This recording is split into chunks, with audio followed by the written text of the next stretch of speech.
Salutare tuturor!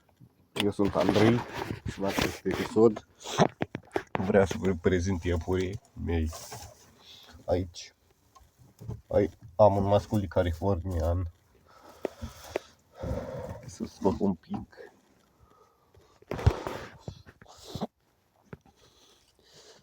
Vârstă 6 luni. Să rămâni pentru viitor, pentru matcă.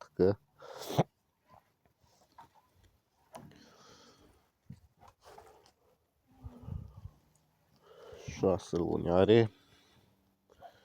Nu prea are el poziție, dar așa, îl bagă înapoi.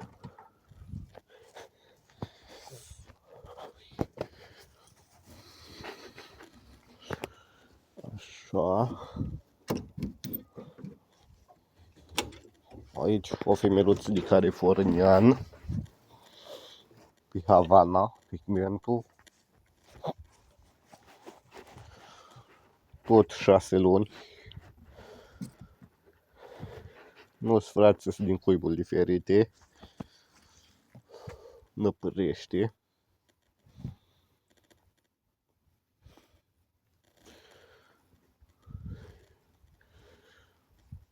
Cred că pe terminate de acum.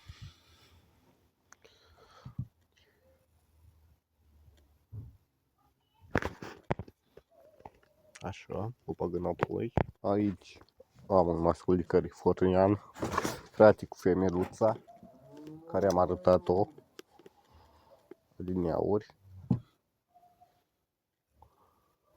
Tot 6 luni, tot pigment afară.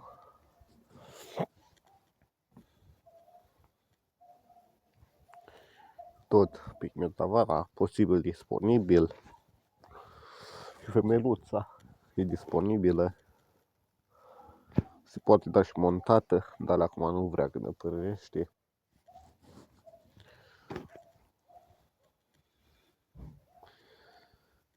Nu. Așa.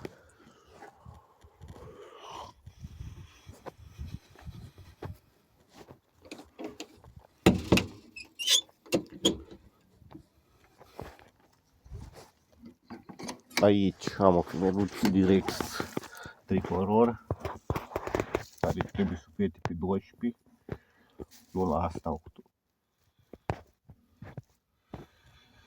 Mai sunt 6 zile până cam agresivă ea.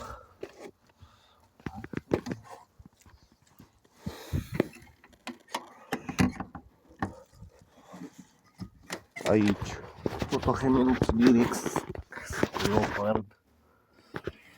Tot asta trebuie să fie pe 13, luna asta.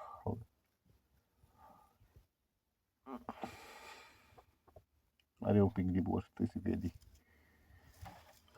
Nu mai strechez.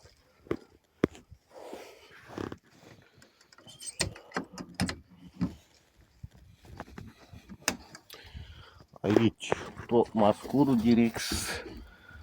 Îl scot un pic și pe el. Așa. Masculaș Rex Leopard, să zicem.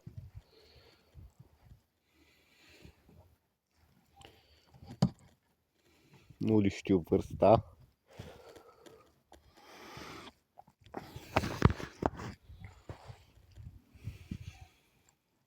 Trecau de acum un an. Și e un an de acum. Îl bag înapoi. Revin imediat. Aici am o femeluță de californian. Are 2 fătări la mine.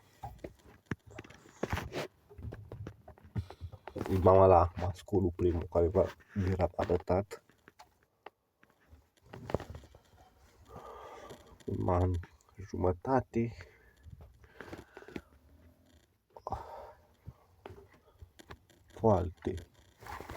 Mamă foarte bună.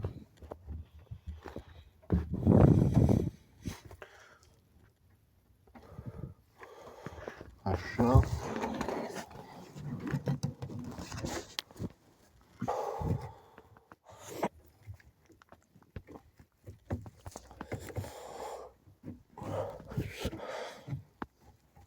Aici am o femeie din neozelandez, roșu, cu două fetițe de aproape 6 luni.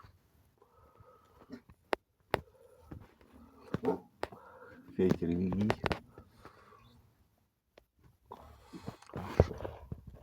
Aici am un mascul din neozelandez, roșu. Frate, cu alea două de acolo care le-am arătat, tot 6 luni, disponibil și el are poziție.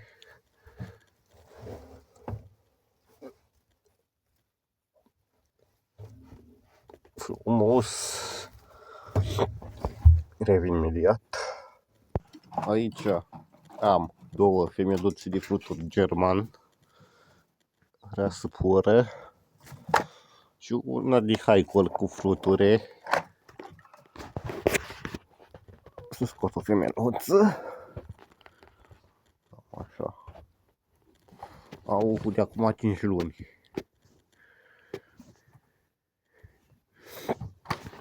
Astea două au fost crescute la seringă. Să pe lui mama la 2 săptămâni. Așa, revin imediat. Aici am o femeie de haicol francez,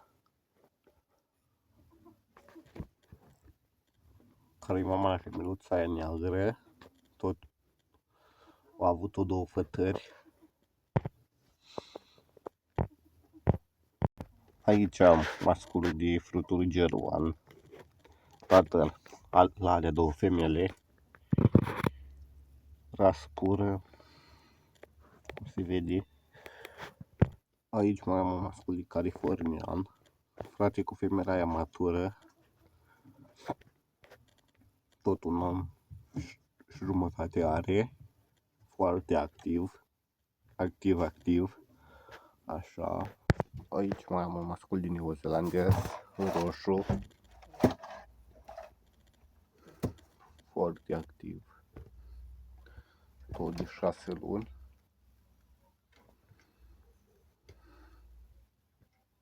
Tot de vânzare. Aici am matca mea de femele,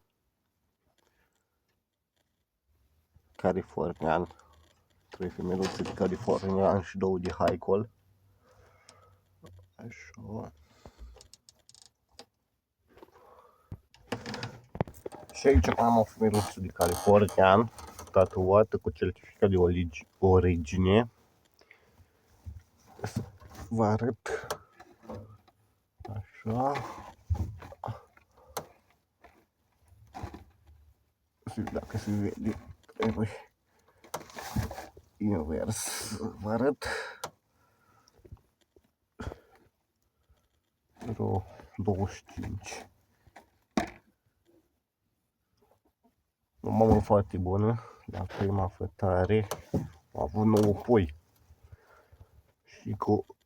Și cam asta a fost cu episodul. Dacă vă plăcut, nu uitați să vă abonați, să dați un like, o distribuire. V-am lăsat.